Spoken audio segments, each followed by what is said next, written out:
എനിക്ക് ജീവിക്കണം ഈ രാജ്യത്ത്. ജീവിക്കാൻ തടസ്സമായി നിൽക്കുന്ന ഇതുപോലുള്ള എനിക്ക് പുറത്തിറങ്ങാൻ കഴിയാത്ത രീതിയിൽ എൻ്റെ സ്ഥാനത്ത് വേറൊരാളിനെ അവർ ജീവിതം ആത്മഹത്യ ചെയ്യുന്ന സാഹചര്യത്തിലുള്ള വളരെ മോശമായ കാര്യങ്ങൾ എന്നെപ്പറ്റി പ്രചരിപ്പിക്കുന്നുണ്ട്. മലപ്പുറം ജില്ലക്കാരനായിട്ടുള്ള ഈ യൂട്യൂബറെ ഇവിടെ ഇപ്പോൾ അറസ്റ്റ് ചെയ്ത് ഇപ്പോൾ ഇവിടെ ലോക്കപ്പിലാണ് അദ്ദേഹം ഉള്ളത്.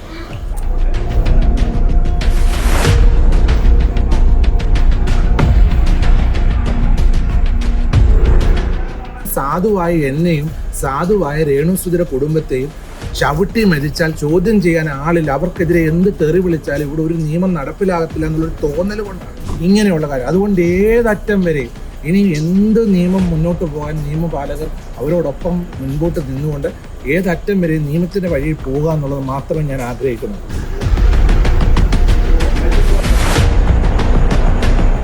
ഒരാളുടെ ജീവിതം വെച്ച് താറടിക്കുന്നതായിട്ടുള്ള രേണുസുധിക്ക് സുഖമില്ലാതെ വന്നപ്പോൾ എന്ത് മുതലെടുപ്പാണ് നിങ്ങൾ ഉദ്ദേശിക്കുന്നത്? ഞാൻ ആരെ ഉപദ്രവിക്കാൻ അങ്ങോട്ട് പോകുന്നില്ല. എന്നെ ഉപദ്രവിക്കുന്ന വ്യക്തികളെ നിയമത്തിന് മുമ്പിൽ കൊണ്ടുവരിക എന്നുള്ളതല്ലാതെ എനിക്കൊന്നും കഴിയത്തില്ല. രേണുസുധി സുഖമില്ലാതെ ഹോസ്പിറ്റലിൽ നിന്ന് വീട്ടിൽ വന്ന് വിശ്രമിക്കുന്നു. പ്രാർത്ഥനയ്ക്ക് എന്നോട് അവർ റിക്വസ്റ്റ് ചെയ്ത് ഫാമിലി അവരും ഞാൻ പോയി പ്രാർത്ഥിച്ചു. അത് മാത്രമേ ഞാൻ ചെയ്തിട്ടുള്ളൂ. അതായത് എനിക്ക് ഇതിൽ കൂടെ ഒരു മുതലെടുപ്പ് നീ ചോദിച്ച ക്വസ്റ്റ്യൻ വളരെ വേദനാജനകമാണ്. എന്ത് മുതലെടുക്കാനാണെന്ന് ഉദ്ദേശിക്കുന്നത്? തെറി മെസ്സേജുകൾ, കമന്റ്സ് അല്ലാതെ എനിക്ക് എന്താ ഇതിൽ നിന്ന് പ്രയോജനം? ഇപ്പം കുറച്ച് നാൾക്ക് മുമ്പ് തിരുമേനി ഒരു അഭിമുഖത്തിൽ പറഞ്ഞിട്ടുണ്ടെന്ന് കിച്ചു സുധിയെ കുറിച്ചിട്ട്. അദ്ദേഹവുമായിട്ട് ഞാൻ ഇതുവരെ സംസാരിച്ചിട്ടില്ല. അദ്ദേഹത്തെ പറ്റി ഒരു കാര്യം എന്നോട് ഇന്റർവ്യൂ ചെയ്തപ്പോൾ ചോദിച്ച സമയത്ത് ഞാൻ അല്പം രോഷാകുലനായി സംസാരിച്ചു. അതാണ് ആ ഒരു കഴിഞ്ഞ ഒരു മാസമായിട്ട് ഇപ്പോൾ ആൾക്കാർ ഒരു കോൺട്രവേഴ്സി ആയിട്ട് വന്നത്. എനിക്ക് രാഹുൽ ദാസ് എന്ന കിച്ചു എന്ന ചെറുപ്പക്കാരനോട് യാതൊരു രീതിയിലുള്ള വൈരാഗ്യമോ മുൻവൈരാഗ്യമോ പിണക്കങ്ങളോ ഇല്ല. അവരുടെ പിതാവ് മരിച്ച സമയത്ത് ആരോരും ഇല്ലാതെ അവരെ സപ്പോർട്ട് ചെയ്യാനില്ലാത്ത സമയത്ത് ഞാൻ എൻ്റെ കുടുംബത്തിൽ നിന്ന് ആ കുഞ്ഞുങ്ങളെ സഹായിക്കുവാനായിട്ട് 7 സെൻറ്റ് സ്ഥലം കൊടുത്ത് ചേർത്ത് നിർത്തുക മാത്രമേ ഞാൻ ചെയ്തിട്ടുള്ളൂ. തിരുമേനി കഴിഞ്ഞ ദിവസം ഇട്ടൊരു വീഡിയോയുടെ കാര്യത്തിലാണ് ഇപ്പോൾ കേസും കാര്യങ്ങളും വന്നേക്കുന്നത്. തിരുമേനിയുടെ വീഡിയോ എടുത്ത് റിയാക്ട് ചെയ്തിട്ട് ഒരാളാണ് ഒരുപാട് തിരുമേനിക്കും രേണു ചേച്ചിക്കും എതിരെ കുറേ പേര് വീഡിയോ ചെയ്യുന്നുണ്ട്. അതിലൊരാളാണ് ഇപ്പോൾ അറസ്റ്റ് ചെയ്തിരിക്കുന്നത്. എന്താണ് ഇതിനെക്കുറിച്ച് പറയാനുള്ളത്? ശരിക്കും കഴിഞ്ഞ ജൂലൈ 13 മുതൽ നിരന്തരമായ രീതിയിൽ എന്നെ വേട്ടയാടുന്ന രീതിയിൽ എൻ്റെ വ്യക്തിപരമായ ജീവിതത്തെ, മിഷണറി ലൈഫിനെ, എൻ്റെ കുടുംബത്തെ, എൻ്റെ സഭയെ, ഞാൻ ഉൾപ്പെടുത്തുന്ന പ്രയർ ഫെലോഷിപ്പുകളെ എല്ലാം ഏറ്റവും അധികം അവഹേളിക്കുന്ന രീതിയിൽ, മോശപ്പെടുത്തുന്ന രീതിയിൽ ഒരു യൂട്യൂബർ, അദ്ദേഹം മലപ്പുറം ജില്ലക്കാരനാണ്, അദ്ദേഹത്തിൻ്റെ പേര് ഞാനിവിടെ പറയാൻ ഉദ്ദേശിക്കുന്നില്ല. അദ്ദേഹം വീഡിയോകളിട്ട് എന്നെ വളരെ മനോവേദനപ്പെടുത്തുകയായിരുന്നു. അങ്ങനെ ഞാൻ കേരള മുഖ്യമന്ത്രിക്കും ആഭ്യന്തരമന്ത്രിക്കും കോട്ടയം ജില്ലാ പോലീസ് മേധാവിക്കും കൊടുത്ത പരാതിയും പ്രകാരം ഈ യൂട്യൂബറെ അദ്ദേഹത്തിൻ്റെ വീട്ടിൽ നിന്ന് പോലീസ് മലപ്പുറത്ത് പോയി അറസ്റ്റ് ചെയ്യുകയും ഇവിടെ കൊണ്ടുവന്ന് ഇപ്പോൾ കസ്റ്റഡിയിലാണുള്ളത്. അദ്ദേഹത്തിനെ രാവിലെ കോടതിയിൽ ഹാജരാക്കുമെന്നാണ് ഇവിടുത്തെ SHO എന്നോട് പറഞ്ഞിരിക്കുന്നത്. ഞാൻ പ്രതിയെ നേരിട്ട് കണ്ട് ബോധ്യപ്പെടുവാൻ തക്കനോടെ പോലീസിനെ ഇവിടെ വിളിച്ചു വരുത്തുക ചെയ്തു. ഇപ്പം ഈ ഒരാൾ മാത്രമല്ല തിരുമേനിക്കും രേണു ചേച്ചിക്കെതിരെ ഈ ഒരു കോണ്ടന്റ് എടുത്തിട്ട് കണ്ടന്റ് ഉണ്ടാക്കുന്നത്, ഇല്ലെങ്കിൽ വീഡിയോ ചെയ്യുന്നത്. അപ്പം ഇങ്ങനെ ചെയ്യുന്നവർക്കൊരു തിരിച്ചടി ആവുമോ? തിരിച്ചടി, അവർ കോണ്ടന്റ് ഉണ്ടാക്കുന്നതിന് നമുക്ക് യാതൊരു വിരോധവുമല്ലായിരുന്നു. കോണ്ടന്റ് ഉണ്ടാക്കുമെന്ന് വെച്ച് കഴിഞ്ഞാൽ ഒരാളുടെ ജീവിതം വെച്ച് താറടിക്കുന്നതായിട്ടുള്ള, ഇപ്പം രേണുസുധിയെ സംബന്ധിച്ച് പറഞ്ഞാൽ ഇപ്പോൾ ഒരു ക്യാൻസർ രോഗത്തെ അഭിമുഖീകരിച്ചുകൊണ്ട് ബെഡിഡനായിട്ടുള്ളൊരു അനുഭവമാണ്. കോട്ടയം മെഡിക്കൽ കോളേജ് ഹോസ്പിറ്റലിലെ ചികിത്സയിലിരിക്കുകയാണെന്ന് നിങ്ങൾക്ക് ഓരോരുത്തർക്കും അറിയാം. അപ്പോൾ അവർക്ക് മുൻപോട്ട് പോകാൻ കഴിയാത്ത രീതിയിലുള്ള വളരെ ആരോഗ്യ പ്രശ്നങ്ങൾ, മാനസിക ബുദ്ധിമുട്ടുകൾ, അങ്ങനെ ശാരീരിക ക്ലേശങ്ങൾ ആ സന്ദർഭത്തിലൂടെയാണ് ഇപ്പോൾ ആ രേണുസുധി കടന്നു പോയിക്കൊണ്ടിരിക്കുന്നത്. ആ സമയത്ത് ഇങ്ങനെയുള്ള ഏറെക്കുറെ ചില യൂട്യൂബേഴ്സ് ഇത് പറയാവുന്നവരോ റിയാക്ഷൻ വീഡിയോസ് ചെയ്യുന്നവരൊക്കെ വളരെയധികം അവരെ നശിപ്പിച്ച് കളയത്തക്ക രീതി, ഇപ്പോൾ അവരുടെ ട്രീറ്റ്മെൻറ്റിന് വളരെയധികം കാര്യങ്ങൾ ആവശ്യമായിട്ട് വന്നൊരു സന്ദർഭത്തിൽ ആ ട്രീറ്റ്മെൻറ്റിന് സഹായങ്ങൾ ലഭിക്കുന്ന അവരെ സ്നേഹിക്കുന്നവരാണ് അവരെ പലപ്പോഴും സഹായിച്ചുകൊണ്ടിരിക്കുന്നത്. അവർക്ക് പോലും ഒരു സംശയങ്ങൾ ഉളവാക്കുന്ന രീതിയിലുള്ള വീഡിയോകളിട്ട് ആ കുടുംബത്തെ തകർത്ത് കളയാൻ ശ്രമിക്കുന്ന ഒരു അനുഭവമാണ്. അതിനോടൊപ്പമാണ് ആ ഒരു കുടുംബ നിമിത്തമാണ് എന്നെയും ഇപ്പോഴും ഭയങ്കരമായ രീതിയിൽ സൈബർ ബുള്ളി ചെയ്തുകൊണ്ടിരിക്കുന്നത്. ഇപ്പോൾ ഈ വീഡിയോ ഇടുന്നതിനകത്തും കമൻറ്റുകളിൽ ഒരുപാട് വരുന്ന സംഭവം എന്ന് വെച്ച് കഴിഞ്ഞാൽ, ഈ രേണു ചേച്ചിക്ക് ക്യാൻസർ വരുന്നതിന് മുമ്പും കുറച്ച് നാളുകൾക്ക് മുമ്പ് തിരുമേനി രേണുവിനെതിരെയായിരുന്നു. രേണുവിനെതിരെ പല കാര്യങ്ങളും പറഞ്ഞിട്ടുണ്ട്. പിന്നെ ഇത് ഒരു ഇങ്ങനത്തെ ഒരു സിറ്റുവേഷൻ വന്നപ്പോഴത്തേക്ക് ആ ഒരു ഇതിനെ മുതലെടുക്കുന്നതാണെന്ന് പറഞ്ഞാണ് പലരും കമന്റ് ഇടുന്നത്. അതെന്തുകൊണ്ടാണ്? ഞാൻ രോഷാകുലമായി സംസാരിക്കേണ്ടതായിട്ട് വരും. അതുകൊണ്ട് ഞാൻ വളരെ സൗമ്യമായിട്ട് പറയാം. സോഷ്യൽ മീഡിയയിലെ ഒരു വിഭാഗം ആൾക്കാർ ഇപ്പം മോൻ എന്നോട് ചോദിക്കുന്നതിനുള്ള ചോദ്യങ്ങൾ രേണുസുധിയോട് ചോദിച്ചു. ആ ചോദ്യങ്ങൾക്ക് രേണുസുധി ഉത്തരം നൽകി. ആ ഉത്തരം നൽകിയത് എന്നെയും എൻ്റെ ഫാമിലിയെയും എൻ്റെ മിഷണറി ലൈഫിനെയും വളരെയധികം ടാർഗറ്റ് ചെയ്തുകൊണ്ടുള്ള ക്വസ്റ്റ്യൻസ് രേണുസുധിയോട് ചോദിച്ചപ്പോൾ അതിന് മറുപടി പറയുവാൻ തക്കണം ഞാൻ സോഷ്യൽ മീഡിയയിലേക്ക് വരുവാനിടയായി.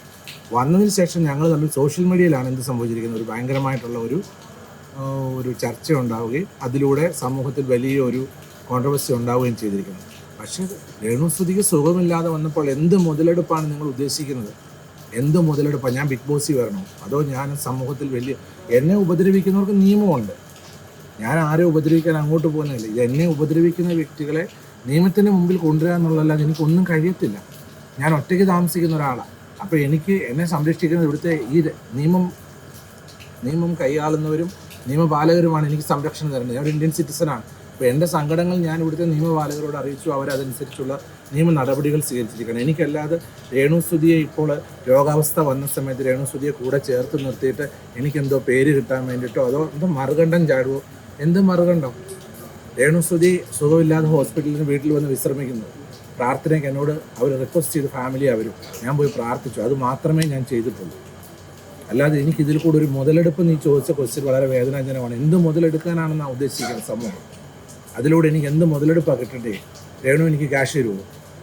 അതോ ഈ കണ്ടുകൊണ്ടിരിക്കുന്ന ജനങ്ങൾ കുറച്ച് ചീത്ത മാത്രം തെറി മെസ്സേജുകൾ കമൻസ് അല്ലാതെ എനിക്ക് എന്താ ഇതിൽ നിന്ന് പ്രയോജനം? ഇത് പറയാൻ എന്തായിരിക്കും കാരണമെന്ന് തിരുമേനിക്ക് തോന്നുന്നുണ്ട്? ഇങ്ങനെ തിരുമേനിക്കെതിരെയായിട്ട് ഇങ്ങനെ കുറെ നെഗറ്റീവ് കമന്റ്സ് സാധുക്കളെ ഉപദ്രവിക്കുക. ഇപ്പോൾ രേണുസുതിയും നോക്കുകയാണെങ്കിൽ അവരൊരു സാമ്പത്തികമായി വളരെ പിൻപിൽ നിൽക്കുന്ന ഒരു കുടുംബത്തിലെ അംഗമാണ്.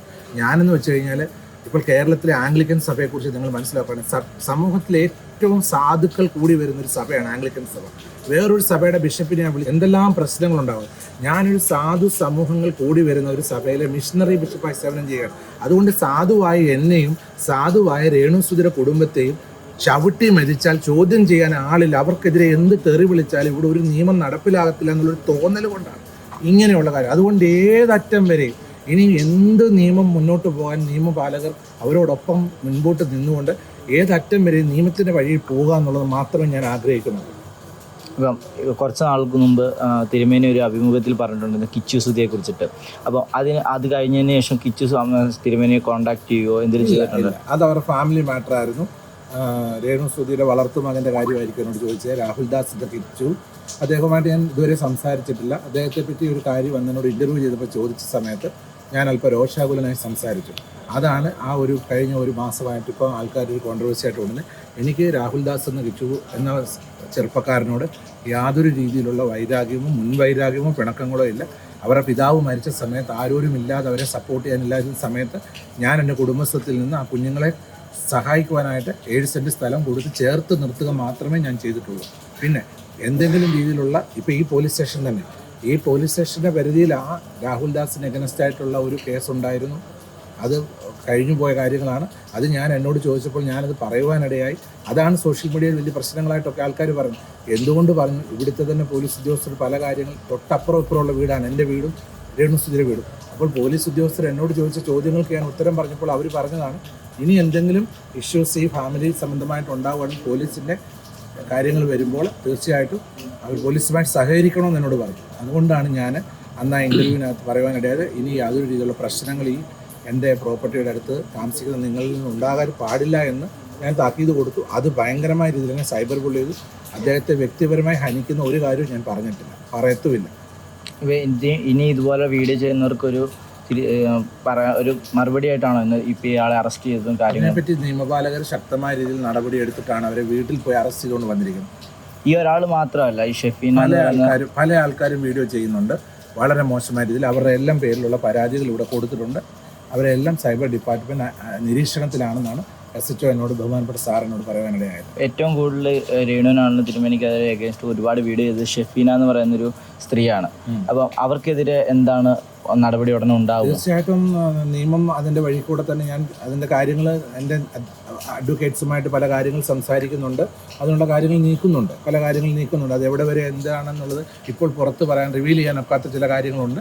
പറയേണ്ട സമയത്ത് തീർച്ചയായിട്ടും അത് ഞാൻ ഇതുപോലെ പറയേണ്ട സാഹചര്യങ്ങൾ വരുമ്പോൾ തീർച്ചയായിട്ടും എല്ലാ കാര്യങ്ങളും ഞാൻ പൊതുസമൂഹത്തോട് തീർച്ചയായിട്ടും ഞാൻ പറയും. എനിക്ക് ജീവിക്കണം, ഈ രാജ്യത്ത് ജീവിക്കാൻ തടസ്സമായി നിൽക്കുന്ന ഇതുപോലുള്ള എന്നെ മുന്നോട്ട് എനിക്ക് പുറത്തിറങ്ങാൻ കഴിയാത്ത രീതിയിൽ എൻ്റെ സ്ഥാനത്ത് വേറൊരാളിനെ അവർ ജീവിതം ആത്മഹത്യ ചെയ്യുന്ന സാഹചര്യത്തിലുള്ള വളരെ മോശമായ കാര്യങ്ങൾ എന്നെപ്പറ്റി പ്രചരിപ്പിക്കുന്നുണ്ട്.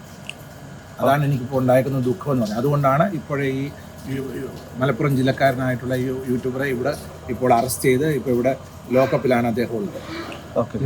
തുടർ നടപടി എന്തൊക്കെയാണ്? തുടർ നടപടി നാളെ രാവിലെ ബഹുമാനപ്പെട്ട കോടതിയിൽ ഇവിടുന്ന് ഈ യൂട്യൂബറെ ഹാജരാക്കുമെന്നാണ്.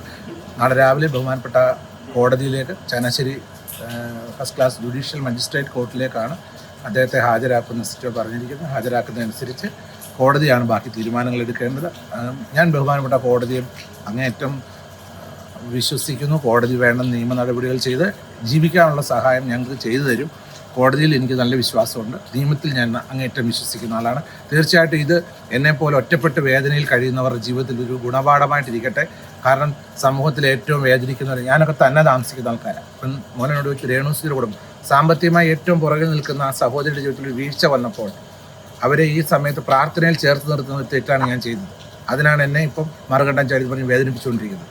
അതുകൊണ്ട് തീർച്ചയായിട്ടും അവരെപ്പോലുള്ളവരെ എന്നെപ്പോലുള്ളവരെ പിന്നെ നിയന്ത്രിച്ച് കൊണ്ടുപോകേണ്ടത് നിയമങ്ങളാണ്. അപ്പോൾ ആ നിയമത്തിന് മുമ്പിൽ ഞാൻ എൻ്റെ കാര്യങ്ങൾ ഞാൻ പറഞ്ഞു. അത് ബഹുമാനപ്പെട്ട പോലീസ് അധികാരികൾ അതിന് വേണ്ട നടപടിയെടുത്തിട്ട് ബഹുമാനപ്പെട്ട കേരള പോലീസിനോടും ബഹുമാനപ്പെട്ട കേരള ഗവൺമെൻറ്റിനോടും മുഖ്യമന്ത്രി സാറിനോടും ആഭ്യന്തരമന്ത്രി സാറിനോടും എല്ലാവരോടുമുള്ള പ്രത്യേകമായ നന്ദിയും സ്നേഹവും ഞാൻ ഈ സോഷ്യൽ മീഡിയയിലൂടെ അറിയിക്കാൻ. ഇവിടുത്തെ നിയമപാലകർ എത്ര നല്ലവരാണ്. അവരെ നമ്മൾ സങ്കടം അറിയിച്ചു കഴിഞ്ഞാൽ തീർച്ചയായിട്ടും അവരത് അന്വേഷിച്ച് നടപടി എടുക്കും എന്നുള്ളതിൻ്റെ ഒരു വലിയ തെളിവാണ് ഇന്ന് ഈ പ്രതിയെ അറസ്റ്റ് ചെയ്ത് ഇവിടെ കൊണ്ടുവരികയും ഇവിടെ ഇപ്പോൾ അറസ്റ്റ് ചെയ്ത് വെച്ചിരിക്കുന്നത്.